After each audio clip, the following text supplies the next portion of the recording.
Hello friends, you are welcome to my channel Study with Aarti Gupta. Today in this video lecture I am going to discuss Mahashweta Devi and her novel The Mother of 1084. It means that 1084.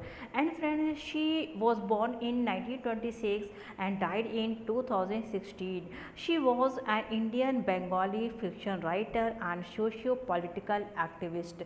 Friends, she also got a number of prestigious prizes like Padam Shri in 1986, Gyanpith Award in 1996 and Padam Bhushan in 2006. She also joined Rabindranath Tagore and founded Vishwa Bharati University, and this is the most important point related to Mahashweta Devi.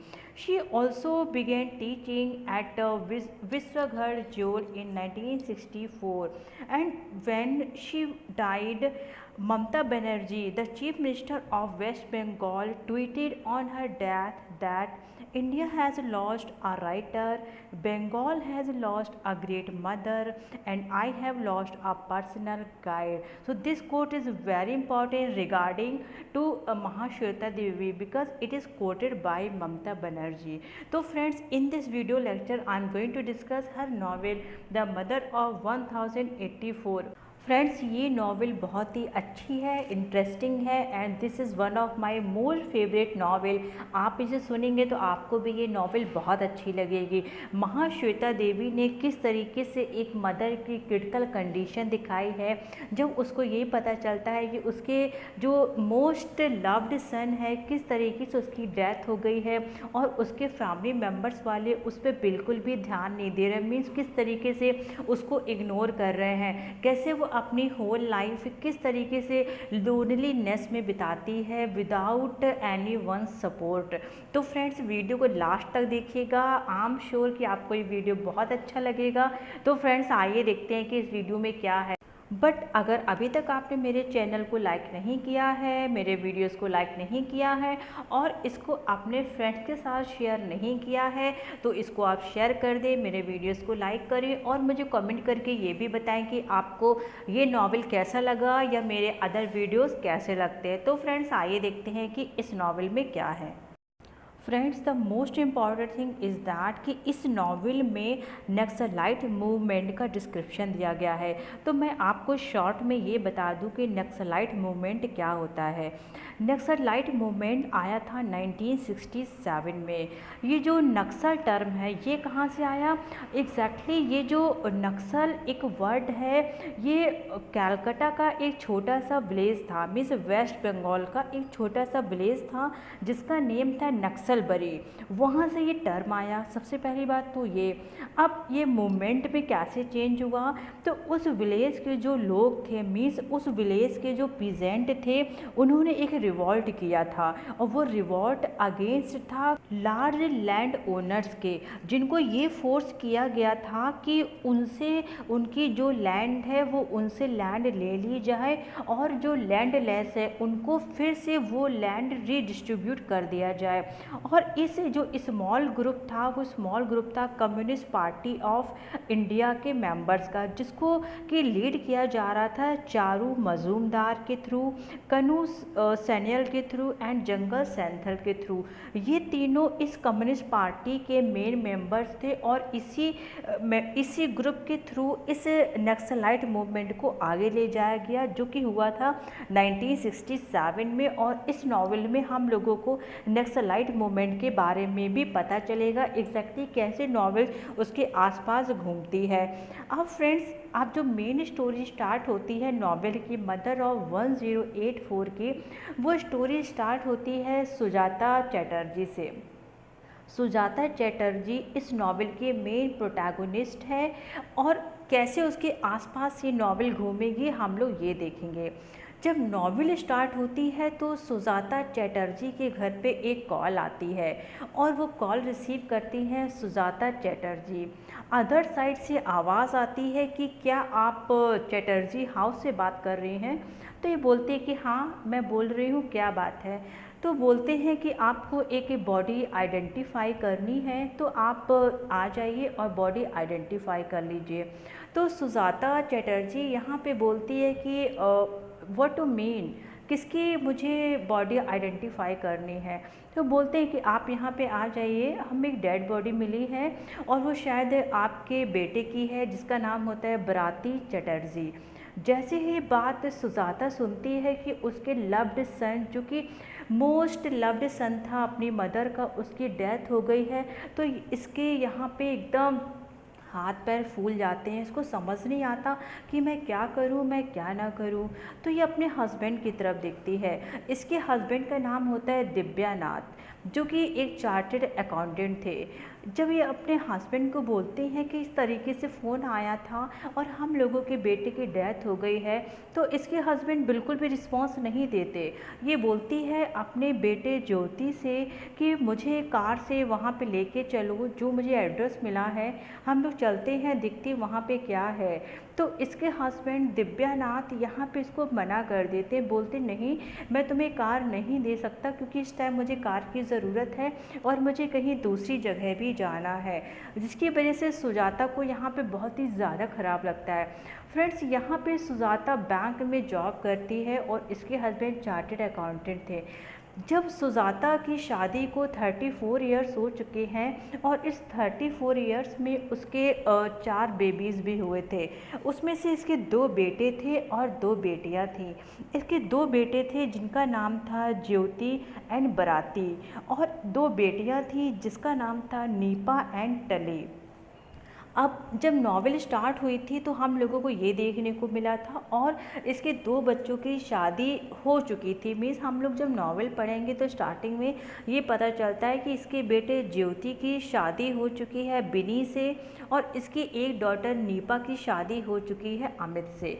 अब इसके 2 बच्चे यहाँ पे बचे थे, जिसका कि एक का नाम था बराती, जिसका मैंने बताया कि उसकी डेथ हो गई थी स्टार्टिंग में ही जब ये नॉवेल स्टार्ट हुई थी, और एक बेटी बची थी जिसका नाम था टली। अब यहाँ पे ये अपने बेटे को आइडेंटिफाई करने जाती है तो इसको पता चलता है कि हाँ, वो मेरा ही बेटा है जिसकी डेथ हो गई है। ये यहाँ पे बहुत ही ज़्यादा परेशान होती है। ये एग्जैक्टली ये नहीं समझ पाती है कि मैं किस तरीके से पता करूं कि मेरे बेटे की डेथ कैसे हो गई है। और जो सबसे शॉकिंग चीज़ थी, वो सबसे ज़्यादा शॉकिंग चीज़ ये थी कि उसके बेटे को जो नाम दिया गया था डेथ के बाद, वो नाम दिया गया था 1084 मीन्स 1084। और फ्रेंड्स, ये टाइटल भी यहीं से ही बिलोंग करता है, मदर ऑफ 1084। और 1084 जो लाश का कोरप्स का नंबर दिया गया था डेड बॉडी का, वो डेड बॉडी होती है बराती की।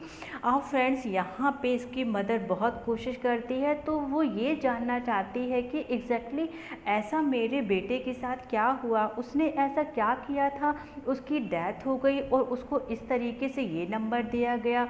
तो वो जानना चाहती थी कि जो मेरे बेटे के साथ और लोग भी थे जिनकी डेथ हुई है, मैं अगर उन लोगों से विज़िट करूं तो शायद मुझे पता चल जाए कि मेरे बेटे के साथ क्या हुआ था।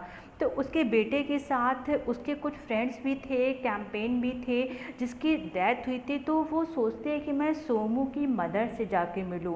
सोमू की मदर से वो मिलने जाती है, तो वो एक स्लम एरिया में पहुंच जाती है जहाँ पे सोमू की मदर रहती थी। वो जाती है, सोमू की मदर से बहुत सारे क्वेश्चंस पूछती है। उसकी मदर उसको कुछ चीज़ें तो बताती है लेकिन कुछ चीज़ें नहीं बता पाती है। उसके बाद वो एक लड़की से मिलती है जिसका नाम होता है नंदिनी। नंदिनी से मिलने के बाद उसको वो चीज़ें पता चलती हैं जो उसने कभी भी एक्सेप्ट नहीं की थी। उसने कभी, उसको ये एक्सपेक्टेशन थी ही नहीं कि मेरा बेटा इस तरीके की चीज़ों में इन्वॉल्व होगा। एग्जैक्टली वो कुछ रेवोल्यूशनरीज पॉलिटिकल एक्टिविटीज़ में इन्वॉल्व था, जिसकी वजह से उसकी ये हालत हुई। नंदिनी बताती है कि मैं उसको बहुत ही ज़्यादा प्यार करती थी और मैंने कई बार कोशिश की उसको समझाने की, लेकिन मैं उसको नहीं समझा पाई। वो आपके लिए बहुत ही ज़्यादा काइंड हार्टेड था, वो आपके बारे में बहुत ही ज़्यादा सोचता था। और वो बताती है कि इसमें किस तरीके से पुलिस का भी इन्वॉल्वमेंट था, किस तरीके से पुलिस ने कॉन्स्पिरेसी करके एक प्लान बना के किस तरीके से इन लोगों को मार दिया और केस को दबाया, किस तरीके से उसको नाम दे दिया कि एनकाउंटर हुआ था उसका। और उसकी हालत जो भी हुई है उसके पीछे सारे ये जितने भी पॉलिटिकल लीडर हैं और जितने भी पॉलिटिक्स है, इन सभी के पीछे उसका हाथ है। जब ये सारी बातें सुजाता चटर्जी सुनती है तो उसको ये बिलीव नहीं होता है कि एग्जैक्टली उसका बेटा इन सब चीज़ों में भी इन्वॉल्व था, कभी उसको पता ही नहीं चल पाया। और जबकि सुजाता के जो घर वाले थे वो हमेशा, उसके फैमिली मेम्बर्स हमेशा सुजाता को ही इस चीज़ के लिए ब्लेम करते थे कि तुम्हारी वजह से ही बाराती इस तरीके से बिगड़ गया है और तुम उसके बारे में कभी भी कुछ पता नहीं कर पाई, उसके पीछे सिर्फ तुम हो, तुम्हारी वजह से ही ये सब हुआ है। तो सुजाता की यहाँ पे इतनी डिफ़िकल्ट कंडीशन बताई गई है, किस तरीके से उसने अपनी लाइफ के सारे दिन अपने फैमिली मेम्बर्स के साथ बिताए, किस तरीके से उसको यहाँ पे बहुत ही गंदे तरीके से इग्नोर किया गया। और फ्रेंड्स, जब यहाँ पे फाइनली इसको ये बात पता चल जाती है कि मेरा बेटा इस तरीके से इन पॉलिटिकल रेवोल्यूशनरी चीज़ों में इन्वॉल्व था, तो वो यहाँ पे मना कर देती है और सोचती है कि क्या मेरे बेटे के साथ ऐसा होना चाहिए था या ऐसा नहीं होना चाहिए था। तो अब उसको यहाँ पे फाइनली बहुत सारे नंबर ऑफ कैरेक्टर से मिलने के बाद, number of different kinds of person से मिलने के बाद इसको सारी चीज़ें रिवील हो जाती हैं कि किस तरीके से मेरे बेटे का मर्डर हुआ और किस तरीके से उसको ये नंबर मिला, मीन्स 1084 नंबर दिया गया, जो कि नॉवेल का टाइटल भी होता है। अब यहाँ पे दिखाते हैं इसकी जो लास्ट बेटी बची थी जिसका नाम होता है टोली, इसकी इंगेजमेंट होती है। जब इसकी इंगेजमेंट होती है तो सुजाता चटर्जी जाती है, क्योंकि एज अ मदर वो अपनी सारी रिस्पॉन्सिबिलिटीज़ निभाती है चाहे वो कुछ भी हो। जब ये यहाँ पे जाती है तो उसने वाइट कलर की साड़ी पहनी हुई होती है और उस पार्टी में, उस एंगेजमेंट पार्टी में वो बिल्कुल अलग खड़ी रहती है। और वहीं पे उसकी मुलाकात होती है सरोज पाल से। सरोज पाल जो कि पुलिस का एक मैन होता है, एक कर होता है, कर मीन्स बहुत ही निकम्मा, बहुत ही गंदा, बहुत ही भद्दा इंसान होता है और वो पूरी तरीके से बाराती के एनकाउंटर में इन्वॉल्व था। जब सुजाता चटर्जी सरोज पाल को वहाँ पे देखती है तो उसको वहाँ पे बहुत ही ज़्यादा इरिटेशन होता है। वो तो पहले से वहाँ पे बहुत ही ज़्यादा गुमसुम थी, अब जब वो सरोज पाल को देखती है तो उसको फिर से अपने बेटे बाराती की याद आ जाती है और वो सोचती है कि मैं किस तरीके से इन सारे लोगों को हमेशा के लिए यहाँ से छोड़ के चली जाऊँ। यहाँ पे सुजाता चटर्जी बिल्कुल भी किसी से मतलब नहीं रखना चाहती थी, क्योंकि पूरी लाइफ उसने इस तरीके से बिताई थी कि जैसे वो अकेले घर पे रह रही हो। उसके फैमिली मेम्बर्स को उसकी कोई भी कदर नहीं थी, ना ही उसके बेटे बाराती की कोई भी वैल्यू नहीं थी। और नॉवेल के लास्ट में ये होता है कि जो सुजाता चटर्जी होती है वो स्टेज में स्पीच दे रही होती है और वो बोलती है कि किस तरीके से लोग अपनी आवाज़ अगर नहीं उठाएंगे तो किस तरीके से चीज़ें ख़राब हो जाएंगी। क्या हम लोगों को दब के रहना चाहिए? क्या हम लोगों को ये देखना चाहिए कि अगर लोग हमसे बड़े हैं तो हम उनके खिलाफ़ कुछ भी ना बोलें? एक रेवोल्यूशनरी स्पीच देती है और उसके बाद उसका जो हार्ट होता है वो तो उसके बेटे के साथ वैसे ही ब्रेक हो चुका था जब उसने ये सुना था कि उसके बेटे की डेथ हो गई है। और फाइनली स्पीच देते देते वो इतनी ज़्यादा इमोशनल हो जाती है कि वो वहीं स्टेज में ही वन साइडेड कोलैप्स हो जाती है। उसका हस्बैंड भी ये सारी चीज़ें देख रहा होता है, लेकिन सुजाता का हस्बैंड यहाँ पे जो दिव्यानाथ होता है वो कोई भी एक्शन नहीं लेता और यहाँ पे ये नॉवेल ख़त्म हो जाती है। तो फ्रेंड्स, आपने देखा कि किस तरीके से यहाँ पे एक मदर का स्ट्रगल दिखाया गया है कि किस तरीके से वो अपनी होल लाइफ में अकेली रहती है, मीन्स फैमिली के साथ रहने के बाद भी वो अकेली थी, क्योंकि उसको किसी के साथ कोई अटैचमेंट ही नहीं था। उसको ये लगता था कि ठीक है, इट्स ओके, कोई प्रॉब्लम नहीं है। और जब उसके जो मोस्ट लव्ड बेटा होता है बाराती, जब उसकी डेथ हो जाती है तो उसको लगता है कि मेरा सारा जीवन ही ख़त्म हो गया, अब मेरी लाइफ में कुछ भी नहीं बचा है। उसके जो बच्चे थे बाकी, जिनका नाम था ज्योति, नीपा और टुली, वो भी इस घर पे अपनी माँ का बिल्कुल भी सपोर्ट नहीं करते। उसका जो मोस्ट इम्पॉर्टेंट बेटा, सपोर्टिव बेटा था बाराती, अब उसकी यहाँ पे डेथ हो चुकी थी। किस तरीके से नंदिनी उसको बताती है जब उसकी मदर को ये सारी चीज़ें पता चल जाती हैं। तो फ्रेंड्स, आई एम श्योर कि आपको ये नॉवेल महाश्वेता देवी की बहुत अच्छे से समझ में आई होगी। तो फ्रेंड्स, आज के वीडियो में बस इतना ही। I will meet you soon with a new video lecture. Till now be safe, keep loving literature and stay tuned to Aarti Gupta. Thank you so much.